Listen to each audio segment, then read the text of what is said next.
G'day guys, welcome to another episode of COVID Convos, where we talk to real people about a real epidemic that's happening at the moment and how it's affecting their lives.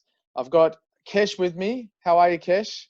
I'm all right, man. I'm the one that's a little bit sleepy inside today. Just rolled straight out of bed. Sorry, but I'm feeling good, man, and I'm really glad I got up for this. I'm excited for this conversation. Yes, and unfortunately, our friend Simon can't join us today.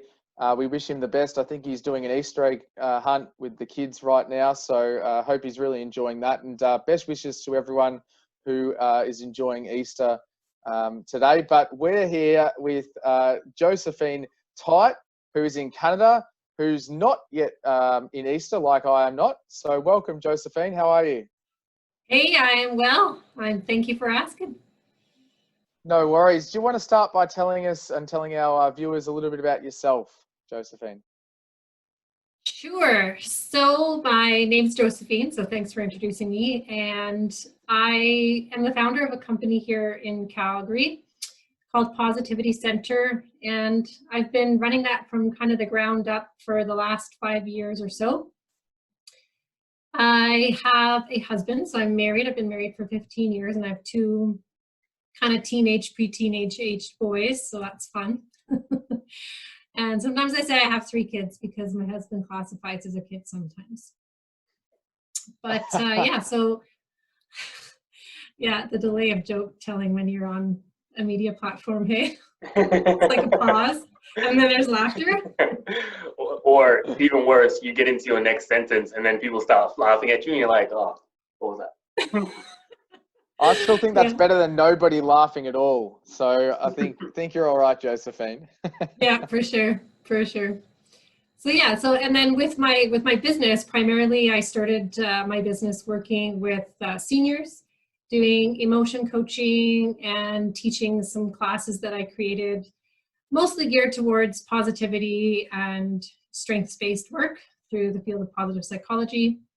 And then last year I started teaching at continuing education department here at our university, and more in that realm of strengths. And so I've always loved strengths. When I took my diploma in positive psychology, strengths was by far my favorite area to talk about, think about, engage in. So I just couldn't wait to get the opportunity to bring that topic to anybody who was willing to listen to me.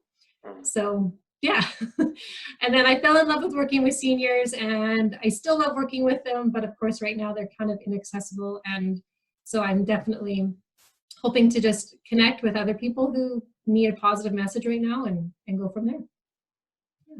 Yeah, that's a really interesting time to be working with elderly people. What sort of age group are we talking about? Just so I'm not making any errors when I'm saying, is it a faux pas to say elderly, or is it seniors better? Yeah, it's becoming a faux pas to say the term seniors. Elderly they don't respond very well. In fact, the whole aging world doesn't respond very well to those terms anymore. But yeah, that's a good question. When I first started, it was primarily people that were in long-term care. And so even still, their ages can vary, right? But, I have a client who's in his, mid-60s, but unfortunately lives in long-term care and needs that care. And then I've had clients as old as 95. So really just depends. And then also I'm starting to get into teaching seniors. So that course-based work is typically, a little bit younger. So, maybe 60 to 75 or so. But it tends to be the younger ages that like to learn the positive psychology type concept, because a lot of them have come to a place in their life where they just feel like they've done what they wanted to do, or if they haven't, they've accepted that they haven't. And so some don't feel the need to learn more or live better or do more, and some do. So I just work with those who want to do more and live best, if that makes sense. And how's this all going at the moment? I mean, how has your work changed since the COVID situation's come about? It stalled. It pretty much just came to a halt because my clients are completely inaccessible to me. I cannot go into a long-term care center. I cannot go into a seniors community. So at first I was really sad because I love working with them so much and they're a part of my life. They're like my family. But you find ways of connecting, like most communities will find, a Skype call, or, you can connect with them so that they still know you're around and that you care. So that part's been good. But really what it's done for me is actually helped me look at different avenues in which the topic can be of use to be helpful, like, because there's so many people right now, because of crisis mode hitting them. I feel like positive psychology and all its topics, interventions, and tips and tools and strategies were something that somebody could opt in for. Like if you were interested, then you would sign up and it would be good for you.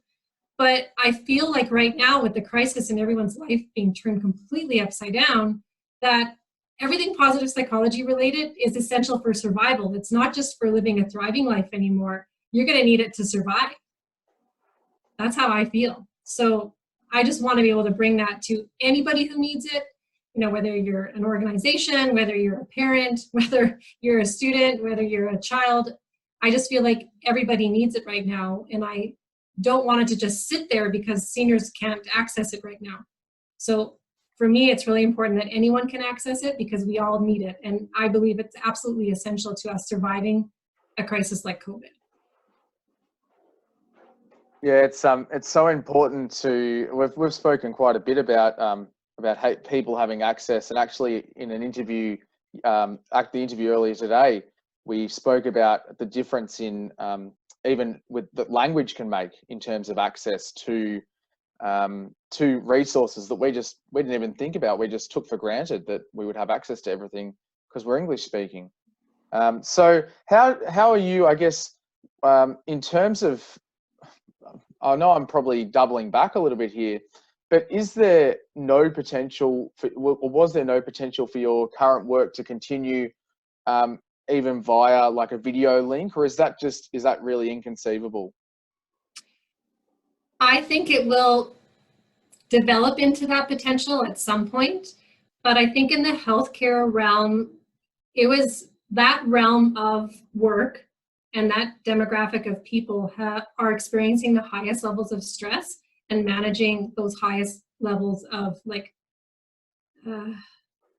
pandemic. So for them, on their to-do list isn't, giving somebody an opportunity to learn about their strengths right now. Their to-do list is, we need to make sure these people don't get sick, they stay healthy, we keep them protected, we feed them, and I believe that they're doing absolutely the best that they can to make sure that everyone's doing okay. And the clients that I have seen via Skype, they look good. They're in good spirits. So I know that they're doing something right within those walls, but it's not important. It's not a priority for like me or what I do or the course I was going to teach to be able to find a way in at the moment. I think it will go there. I think that once we've leveled off and we're on the healing part of this journey, then I think that yes, even if people can't go inside yet, we'll be looking at trying to bring technology to somebody who's living in a care community or long-term care to help them participate in things that are outside of the walls they live in. I'm really curious about this because it's part of the reason why we started the COVID Convos in the first place, which is this question of what does well-being look like in a pandemic? Because all of us have been in that positive psychology space and all of us have drunk from the proverbial positive psychology Kool-Aid. And like you said, like I have that strong belief too, that in times of crisis, we need positive psychology and well-being more than ever. Except there is very much a tendency when crisis hits to get into survival mode. And this is all back burner stuff until we come out of it. And yeah, I'd love to hear from you, your perspective. Is it because right now it's not needed? Is it because the structures aren't set up that way? I think that's one of the things that I'm trying to untangle, right? Is there a time and place for positive psychology? Or is it just that we don't understand it yet, so we can't do it yet?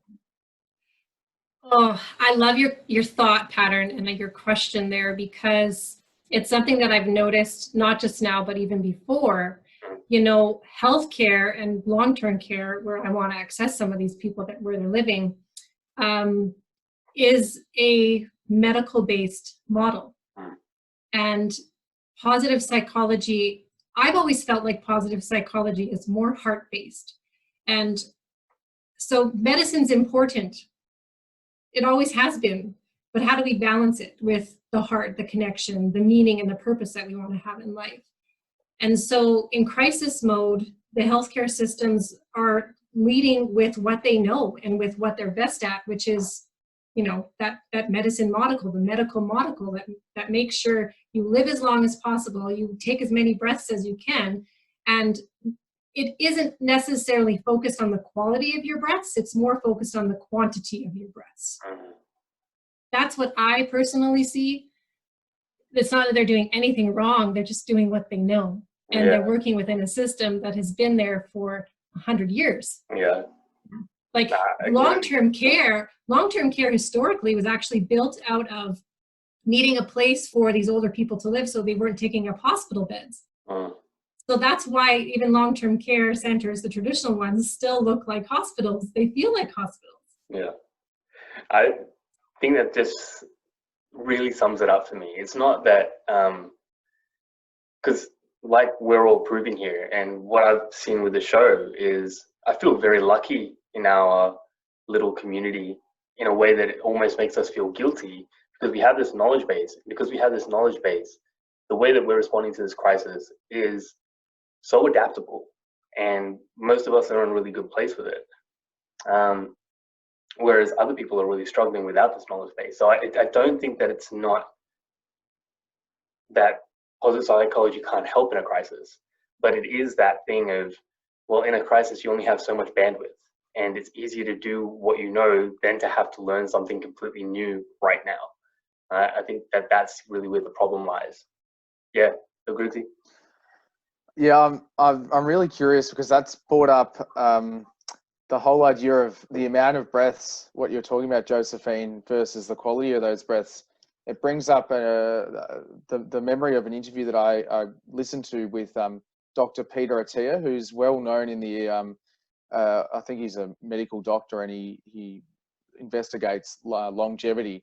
And part of what he looks at, it's a different term to longevity, but he's got another term that sits beside it. I'd love if somebody can get back to me and let me know what it is, but it's the idea of increasing people's quality years. So instead of just saying how increasing the length of their life, increasing the number of years that they can live in great quality of life, which I think really is what we're actually all looking for. We're not really looking to live as long as we possibly can. We're looking to live as long as we possibly can well. Because if you live your last 20 years of your life and it's not great, you're still meeting that criteria of longevity, but it's where we're going to be really clear on what we're actually aiming for, I think. Kesh, did you want to? I just really want to share something really quickly. A health professional that we know, Kit, she's a physio, and she has this beautiful heart-centered, strengths-based approach to her therapy. And she does a lot of writing, and she wrote something very recently that I would really like to share because it actually touches on this point. Josephine, if you would allow me, is that okay? Yeah, please. So she wrote this piece, and one of the paragraphs in it, she's talking about this patient that she had that came in and was talking about this very concept. The themes we unearthed centered around how she felt invisible, disempowered, and confused. She felt care was directive, yet hands-off, paternal, yet unsupportive, oppressive, yet lacking accountability. She reflected on conversations that were so one-sided, she did not even get a chance to ask the questions that were central to her survival. I just thought, you know. You send that to me? Yeah. I want to digest that. That's beautiful. I'll send you the link. But she's been reflecting on this a lot, how, you know, we are caring, but how are we caring? You know, and people are feeling that right now, right? The type of care that we need right now. And this is not to say, you know, I feel so privileged to be sitting here on my high horse when I'm not on the front lines going through this crisis, trying to support and help in the best way that I can. And that's what I mean. It's not an indictment of people that are on the front lines doing this. It's just that they've been trained in a model that is not giving us the care that we need right now. And that's not their fault. But how do we work around that? I know it's an interesting thought to have about imagining what the medical world would look and feel like now if everyone on the front line was starting their shift with 2 minutes of meditation or mindfulness. Or if at the end of their shift, they were always thinking about something that went well and what they did to contribute to it going well, or something that they were grateful in the middle of their shift. Because these are all just ways of thinking and being inside your own mind that they can happen anywhere, no matter what you're doing. It's not something that we have to add on to what we're already doing. It becomes a part of it. And imagine them having developed those skills already, how they would show up differently, and possibly even what the end result would be. Yeah, wow, that's very deep. We've both taken a second just to take that in. It's gone a place that we didn't think it'd go, this interview, but I'm happy it did. And I guess I'm conscious of time, and I don't want to ruin that moment. But I'm interested, Josephine, in sort of shifting a sec, if you don't mind, and talking about something that we touched on before starting this interview, and that was the idea that you said you've been toying with social media since starting this, I guess, or since the pandemic has begun. And initially you were very averse to it, and now you're coming around. Did you want to talk a little bit about that? Yeah, sure. I'm absolutely a people person. I love being with people. I love hugging people. It just fills me.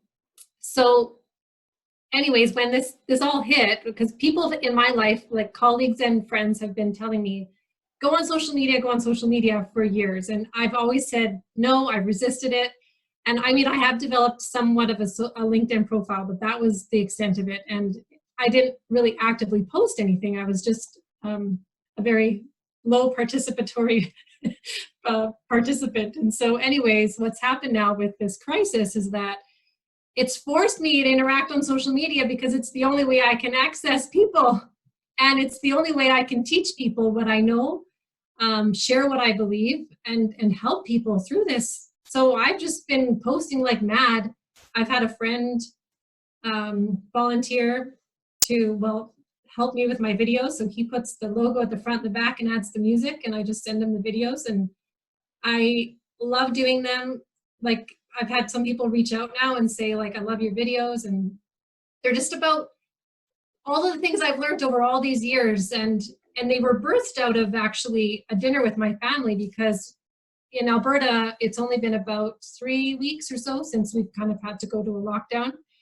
And as that was happening, we were just having dinner, and I started thinking with my family and talking with my family about what's going to be important for us in our household to get through all of this.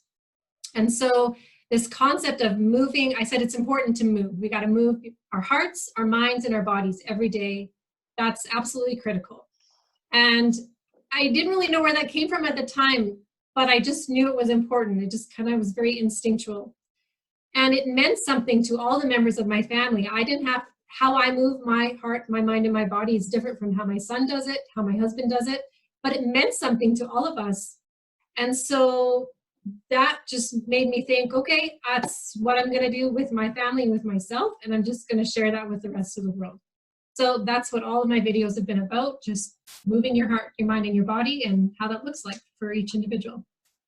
I want to dig into, how does that look like for each individual? Because there's a concept in here that I've been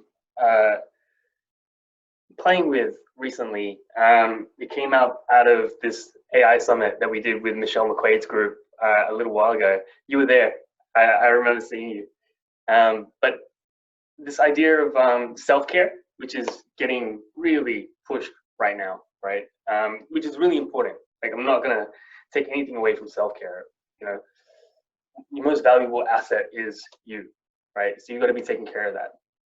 But this, I guess, implicit ideology around self-care that, you know, you have to care for yourself, and that I am a little bit resistant to. So what you're kind of describing there is collective self-care, right? We know that everybody needs to take care of themselves, but we know as a collective, we need to allow that and enable that. So tell me more about this move hearts, minds, bodies. How does that look in your life? And Yeah, well, I love that because see, the thing what I would say was when I would talk about moving my heart, that was about connecting. How was I going to connect with someone, and what outlet was I going to use to do that? So that's the heart piece. Now, the mind piece could look like getting curious or being interested in something new or learning something online or reading a book. So whatever that was for your mind. And then for your body, you know, you could use the term exercise, but that's not what I mean. I just mean like move your body, right? Just be intentional about stretching, moving, going down and up and down the stairs. We're not able to move our bodies, some of us, the way we used to. You know, I'm going to be talking to a group of dancers next week. Well, they're used to dancing as a means of expressing themselves with their body, their physical being. What does that look like for them now? So some of us aren't able to move our bodies the way we maybe used to. But if you just say move your body and you think about it from a different lens of what does it look like to move my body now, opportunities arise and you can see more options for you to move your body, right? And I just am posting a video, I recorded it yesterday, about why did I decide that it was important to move my heart, my mind, and my body? Well, I know from everything I learned in positive psychology that those three areas are going to fuel my prefrontal cortex. So I'm going to be able to emotionally regulate better, right? And then the second reason, or probably the most important reason for me, is because I want to connect with the members in my home right now. And the relationships with them are the most important thing right now, because if in my home there isn't peace and calm and positive relationships going on, I'm going to feel the chaos that is outside of my home. So it's like, you know, the loving kindness that starts from within you, and then it goes to your circle and to your street and to your community and to your city and to the world. But it all starts from within. So that's kind of been why I've been doing it and why it's important to me. It's like, I'm going to do my best here not to get into my science brain. So entropy disorder. How do you fight chaos and disorder? You fight it with small pieces of order and routine. And that's, I think, you know, what people have been telling everybody: maintain a routine, get into something small, like creates a little bit of stability. But that's why, because it's an antidote to the chaos. Yeah. And moving your heart, mind, your body is a pretty open concept that anyone can catch on to and can interpret it in however which way they want to for them. For me, I don't like at 10 a.m. I'm doing this, 10:30 I'm doing. I don't like structure like that. Yeah. I like free structure, but I like some consistency, right? So for me, the concept of moving my heart, my mind, and body is great, because I can just freely bring it on. Like I don't feel like it's a task. I don't feel like it's something I have to do. I want to do it most of the time. So, yeah. Josephine, unfortunately, we're running towards the end of our time together. I'm just wondering if there's anything that we haven't spoken about that maybe you would like to touch on at this point, or have we sort of covered most of the areas that you would have wanted to speak about? Well, I'd say our conversation definitely went in a different direction than I thought it would. But one of the things that we touched on that might be worth just finishing off on is that whole concept of how can positive psychology help systems that don't know of positive psychology yet. For example, the healthcare system. And what could care look like for people who are in care communities or in long-term care, needing like essential care services, physical care services, mental care services. You know, what could care look like? How could it be different if we had positive psychology at the forefront, or at least infused into what they already do? I'm curious about this as well. So we had Pamela Nunez del Prado. I can't say it as well as she can. Beautiful person, beautiful name. Yesterday or the day before, but she was talking about, you know, in Peru and Lima, she could really benefit from the resources that we have here. Like, you know, I'm trained in positive psychology, in psychology. You know, I could do counseling session, I could do training sessions. I've got the time right now, and that's what they need over there, because she's connected into some of the hospitals and the children's hospital. And you know, I keep thinking that there are opportunities here that we're not accessing, because one of the other things that we haven't learned is how to collaborate well, right? Positive psychology, of all places, has been a very individualized field for so long. And I keep coming back to that. Maybe we can't expect the health professionals to do it at this moment, but is there a way that we can collaborate with them, that we can bring that in for them? Like, and yeah, I'm just beginning on that train of thought, but I wonder what you think about that, Josephine, because you've had the chance to work with people in aged care and some of these facilities. Is that an idea that would make sense, or is that also not something that could be on the table right now? No, I do think it's an idea that makes sense. And I think that organizations are open to having conversations about what that can look like. Mm. At least they were before the crisis. So I know they will be after the crisis. Mm. And so the fact that they're willing to have conversations and open the dialogue about, you know, sometimes I kind of use concepts like leading with your heart and leading with your head. Mm. And healthcare right now leads with the head and the heart follows. But can we find a way to have the heart lead and the mind follow? Mm. It's kind of where I'm going, you know, with having conversations with leaders in that industry. So I think having conversations is important. I think they're open and willing to have conversations. The next step is going to be changing the policies, the procedures, the protocol to infuse the heart into it, or have the heart lead, because currently that's not what exists. So that's sort of the next step, and that there is some resistance there because of how it's always been. Yeah.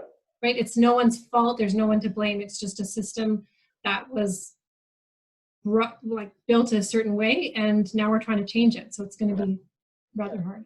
And it's one of the things that we run into with education as well, Biggsy, right? Like, it's oftentimes it's not for want of intention or energy or trying. It's just the systems that be won't allow it, because they're designed a particular way, and anything that goes against that particular way feels wrong, for want of a better word. Yeah, I'd agree with that. And I knew when you mentioned systems, Josephine, that would not be at all of interest to Kesh. No, I know that's a real area of interest, and we could really talk about that literally all night. I definitely think certain areas, certain systems, hopefully will get a bit of a shake-up.